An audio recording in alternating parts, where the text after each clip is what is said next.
கணத்துக்குரிய தேவ பிள்ளைகள் யாவருக்கும் ஆண்டவராக இயேசு கிறிஸ்துவின் நாமத்தினால் அன்பின் வாழ்த்துக்கள்.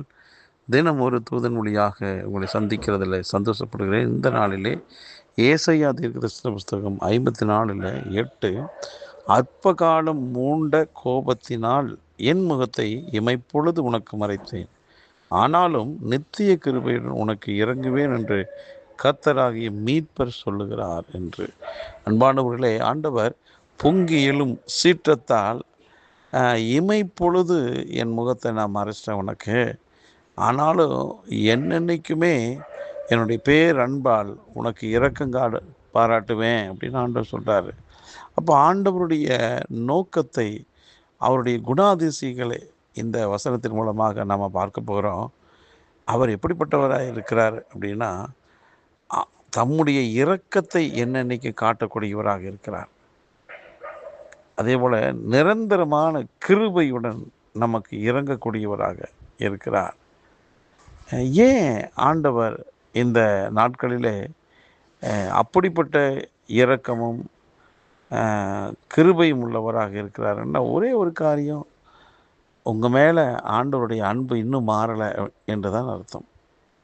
அப்போ ஆண்டவருடைய இரக்கத்துக்கு நீங்கள் பாத்திரவான்களாக இருக்கிறீர்கள். அவருடைய அளவில்லாத அன்பு தான் கிருபை என்பது. அந்த கிருபையோடு உனக்கு நான் இறங்குவேன் அப்படிங்கிறார். ஆகவே அவர் இரக்கமுள்ள தெய்வம். அதுக்கு ஆண்டவருக்கு அதுதான் தெரியும். ஆகவே எந்த விதத்தில் நம்மோடு நமக்கு எதிராக நிற்கிறவர் அல்ல, நமக்கு எதிராக நிற்கிறவர்களுக்கு எதிராக இருப்பார். ஆகவே இந்த நல்ல நாளிலே கர்த்தருக்கு நன்றி சொல்லுங்கள்.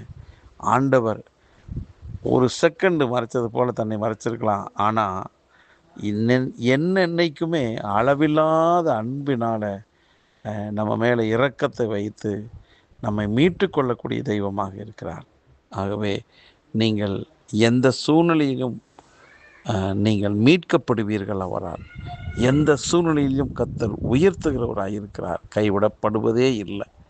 ஆகவே விசுவாசத்தோடு, கர்த்தர் என்னை உயர்த்துகிறவர், கிருபையுள்ள தெய்வம், என் மேலே அளவில்லாத தம்முடைய கிருபையினால் ஆண்டவர் என்னை தாங்குவார், தப்புவிப்பார் என்றதான விசுவாசத்தோடு இந்த நாளை தொடங்கலாம். இந்த நாள் முழுவதும் தெய்வ பிரசன்னம், சமாதானம் உங்கள் வாழ்க்கையில் பெரிதாக இருக்கட்டும். நல்ல பிதாவே, இந்த நல்ல வேலைக்காக நன்றி. இதை கேட்டுக்கொண்டிருக்க எல்லாருடைய வாழ்விலும் கர்த்தர் தாமே தம்முடைய அளவற்ற இரக்கத்தை வெளிப்படுத்தி உம்முடைய மீட்பை அவர்கள் மேல் வைத்ததுக்காக நன்றி. எந்த ஆண்டவரே, உமக்கு யாரையும் கைவிடவும் தெரியாது, கெட்டுப்போக விடவே மாட்டீங்க.